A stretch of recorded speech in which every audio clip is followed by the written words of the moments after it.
married Kim because I felt it would be a privilege to love someone who never knew love. And so I never thought about leaving because she wasn't meeting my expectations, because my whole purpose for marrying her was to try to be an expression of unconditional love. And it's the reason I'll be with her till we die. I was always such a ridiculous risk taker, and I probably jeopardized us so many times in our life that it took a lot for her to hold on and stay with me. You can't hold on to a marriage if you don't forgive. And so if you decide to get married, you have to decide that your bank of forgiveness can never expire, because that person's going to need it the entire way through. And in the business space, this is the trust part. I had a company, was doing pretty well, and I had a partner who woke up one day and they stole everything. I lost like $6 to $10 million in one day. And I flew home and I sat down with my wife having coffee that I could no longer afford. And I said, honey, I lost everything. Her immediate response to me, without blinking an eye, without hesitation, was, I thought I was your everything. Because we've been poor before, and you've always found a way. She never blinked an eye in trusting me that I would create a better future with her. This is why I said love is not a feeling you feel like you have never felt before.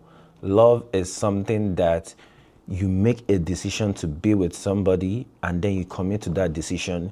You have to learn how to die to yourself, to your selfish desires, to your selfish self-interest, for you to know how to succeed in marriage. Because the only way you can actually make steps towards a healthy marriage is when you know that there is no way out. The idea of divorce, the idea of an escape route, makes a lot of people unable to commit to the things that they need to commit to in their marriage to make it work, because there's this idea that I can always leave when it gets tough. But you want to be with somebody who has made the decision to be there with you in sickness and in health, when it's good and when it's bad, when it's tough and when it's easy. That's the whole point of love, because they say love is not enough. No, love is enough when you understand love in its entirety, because love in its entirety means sacrifice. It means death to self. That's why the Bible said, men, love your wife as Christ loved the church, and he laid down his life for the church. So that's how husbands are supposed to lay down their life for the church. You cannot be using the word love if you're not ready to die.